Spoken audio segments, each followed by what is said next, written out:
আসসালামু আলাইকুম রহমতুল্লাহ বারাকাতুহু। আমি এখন যার সঙ্গে কথা বলবো তার নাম হচ্ছে আব্দুল লতিফ। সে একজন প্রতিবন্ধী। তার ব্যাপারে আমি একটা পোস্ট অনেক আগে একবার করেছিলাম, তো পুনরায় আবার করতে হচ্ছে। ওনার সঙ্গে কথা বললে আপনার ব্যাপারটা বুঝতে পারবেন। ধন্যবাদ। বিসমিল্লাহির রহমানির রহিম। আমি মোহাম্মদ আব্দুল লতিফ। আমি একজন শারীরিক প্রতিবন্ধী।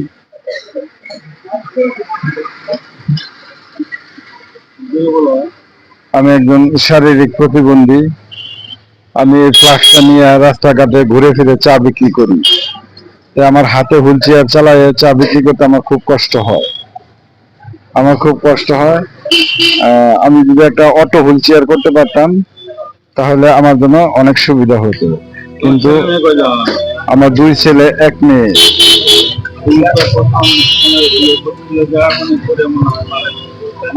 জি, আমার প্রথম স্ত্রী আগুনে পুড়ে মারা গেছিল। জি, আমি ওই স্ত্রীকে নিয়ে কলার ব্যবসা করতাম। অনেকদিন কলার ব্যবসা করছি, কলার ব্যবসা বাদ দিয়ে এখন আমি চার ব্যবসা করি।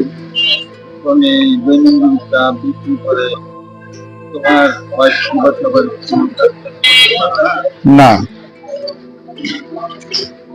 বর্তমান কোনো কাজ কাম করে না।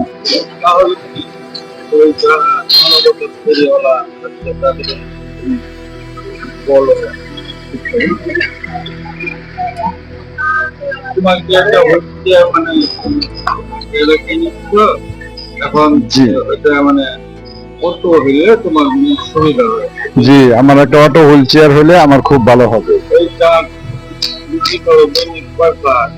আমি প্রতিদিন 2 ফ্লাক্স চা বিক্রি করি, সকালে 1 প্লাস, বিকালে 1 প্লাস। আমি 2 ফ্লাক্স চা বিক্রি করে প্রতিদিন আমি 300 টাকা ইনকাম করতে পারি।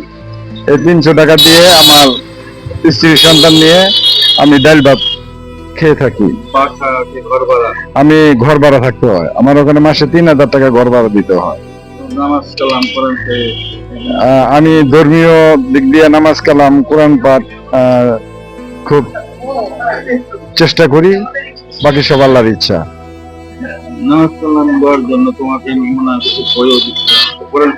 জি, আপনি একটা কোরআন শরীফ দিয়েছিলেন, আমি কোরআন শরীফটা পড়ছি। আমি জানতে পারছি, বুঝতে পারছি যতটুকু আমার জ্ঞানে।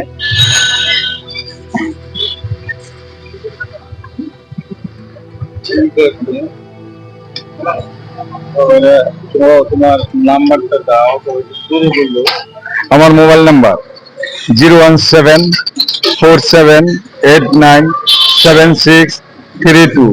আমার এই নাম্বারের মধ্যে বিকাশ, নগদ দুটোটাই করা আছে।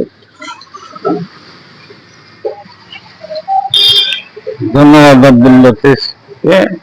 আপনারা যদি তার সঙ্গে যোগাযোগ করতে ইচ্ছা হয়, তার নাম্বার সে বলেছে আমি স্ক্রিনে দিয়ে দিব। আপনারা সরাসরি ওনার সঙ্গে যোগাযোগ করবেন। ওনার এই হুইল চেয়ারটা চেঞ্জ হইলে তার ইনকামটা আর কি বাড়তে হয়, সে পাশাপাশি একটা অন্য ব্যবসাও করতে পারবে। সেই জন্য বাংলাদেশে তো অনেক মানবতার ফেরিওয়ালা আছে। সমস্ত মানবতার ফেরিওয়ালার নিকট আবেদন রইল, আপনারা আসুন, এগিয়ে আসুন। ধন্যবাদ। আসসালামু আলাইকুম।